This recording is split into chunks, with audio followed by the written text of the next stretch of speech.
अध्याय 3 कथा कल्माषपाद राजाची.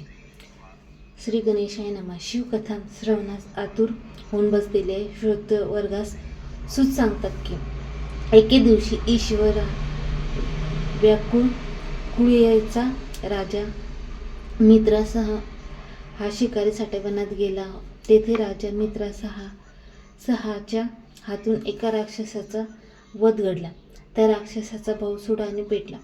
तो राजास शासन घडवण्याचे ठरवले. त्याने एक आचार्याचे रूप धारण करून राजाच्या पाकशाळेत प्रवेश मिळवला. त्याने पितृश्राद्धनिमित्ताने राजवाड्यात असलेल्या गुरु वरिष्ठांच्या पानात नरमास वाढले. ही गोष्ट कळताच वरिष्ठांचा क्रोध अनावर झाला. त्यांनी राजा मित्रासहास तू राक्षस होऊन वनात संचार करशील असा शाप दिला. खरे तर या सर्व प्रकरणात स्वतः राजा हा थोडा दोषी होता तो आचारी. पण तो राक्षसबंधू काही सापडला नाही. आपला दोष नसतानाही गुरुदेवांनी मात्र आपल्याला शाप दिला. ह्यामुळे तो राजा अति दुःखी तर झालाच, तसेच आपल्याला शाप देणाऱ्या गुरुदेवांचा प्रतिशाप देण्यास उद्युक्त झाला. पण राणी मंदयतीने राजाला तसे करण्यापासून परावृत्त करून एक भयानक पापापासून वाचवले. तिने वरिष्ठांचे चरण धरले आणि पती उदरासाठी उपशाप मागितला. तेव्हा वरिष्ठांनी सांगितले की राजा मित्रसह तू 12 वर्षानंतर या राक्षस योनीतून मुक्त होशील. ती उपशापवाणी ऐकून राजाने गुरूंना शाप देण्यासाठी हातात घेतलेले पाणी स्वतःच्या पायावर टाकून घेतले. त्या शाप जलाने राजाचे दोन्ही पाय काळे पडले. त्यामुळे त्याचे नाव कल्माषपाद असे पडले. पुढे खरोखरच हा कल्माषपाद राजा एक राक्षस होऊन रानावनात फिरू लागला. त्याला पोटभर खायला सोडता मिळेना.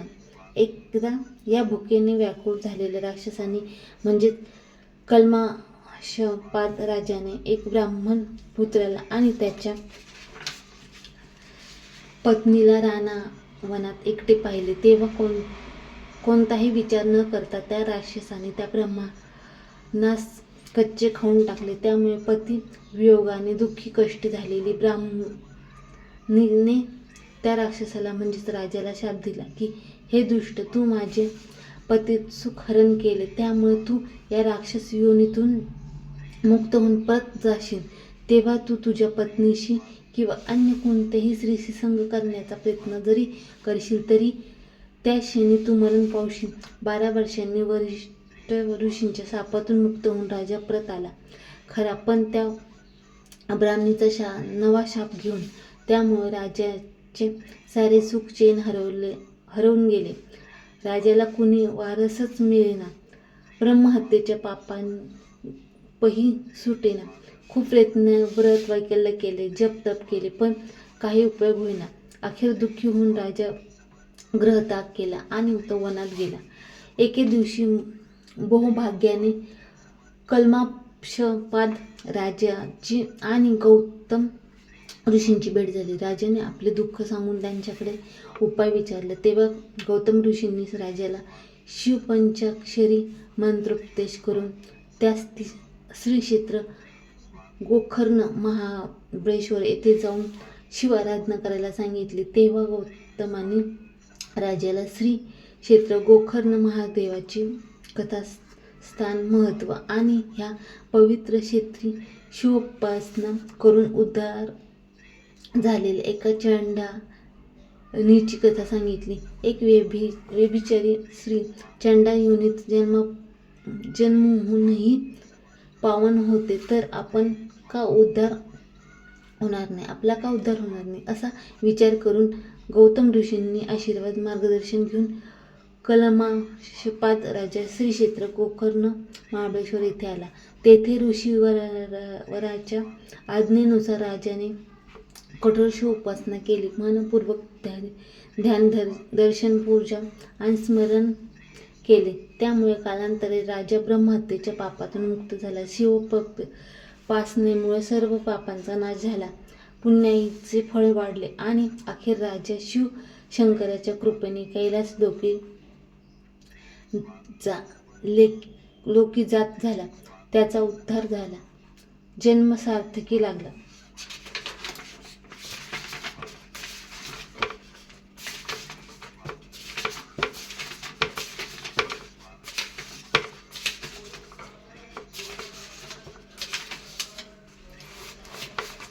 अध्याय चौथा वर्मशन आणि चंद्रसेन राजाची कथा.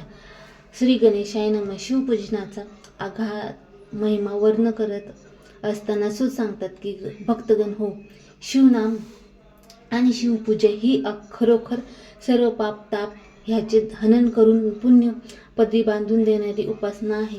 केवळ शिवासमोर मरण आलेल्या जीवाचेही कसे कल्याण होते, त्या योग्य त्या जीवांना राज्यसुख कसे प्राप्त होते हे सूत ह्या अध्यायात किरात देशात राजा वर्मशन आणि राणी कौमुदवती यांचे कथेत सांगतात.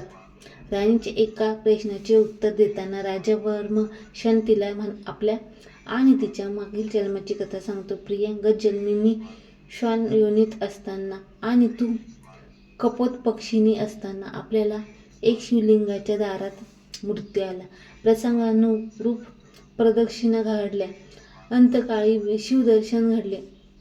त्यामुळे या जन्मात आपण राजा-राणी झालो हे भाग्य भोगत आहोत. इतके नव्हे तर गत जन्मीचे पुण्याई आणि ही जन्मीची शिवोपासना याच्या बळावर वर्मशन राजा राणीला आपल्या पुढील 6 जन्माची भविष्यवाणी सांगतो.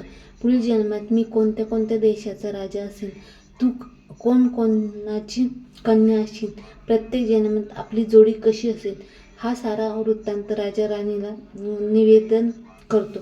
सूत सांगतात की हे गत जन्माचे स्मरण आणि पुढील जन्माची भक्ती सांगण्याची दिव्य दृष्टी राजाला प्राप्त होते, कारण त्याची शिवोपासना या शिवोपासनेने महत्त्व वर्णन करून सांगताना सूत आणखीन एक सुंदर कथा निवेदन करतात.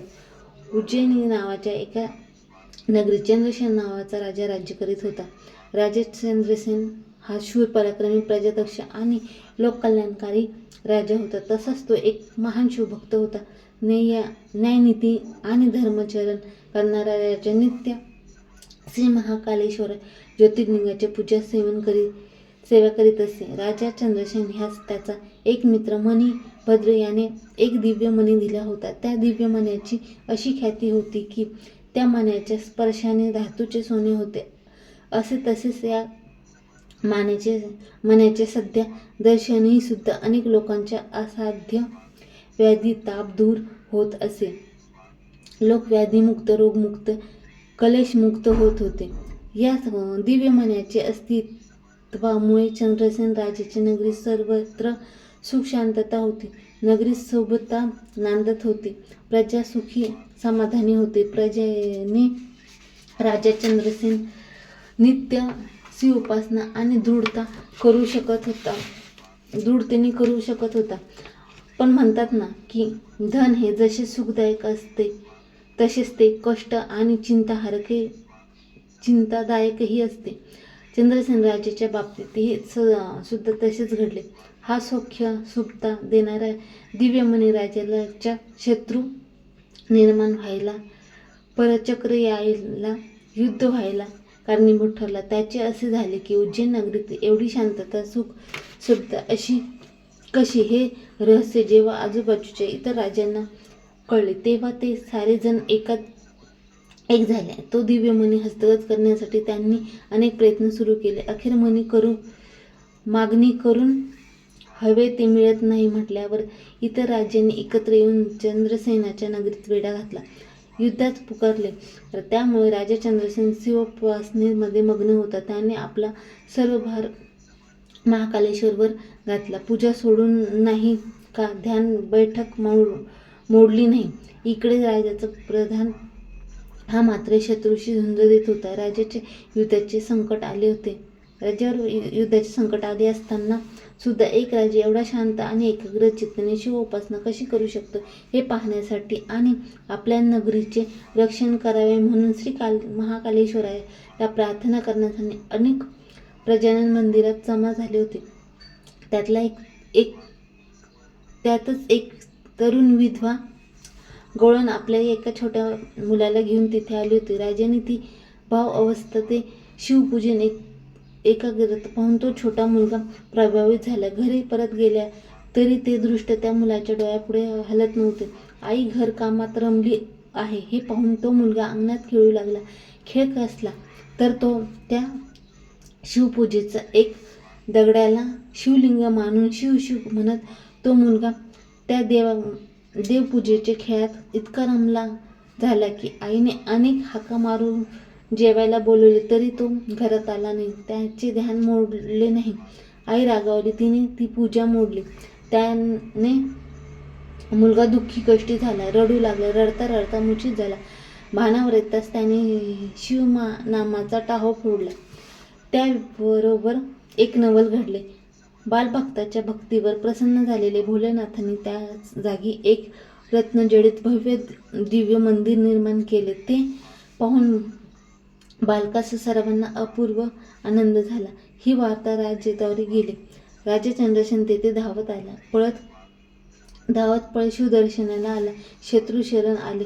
सर्वांना आनंद झाला. त्यामुळे तेथे शिव अवतार रामभक्त हनुमान प्रगट झाला. हनुमंताने त्या बाल शिवभक्ताला अनेक शुभ आशीर्वाद दिले. त्या मुलाचे श्रीकर असे नाव ठेवले. हनुमंत कृपेने तो बालक सर्वज्ञ झाला.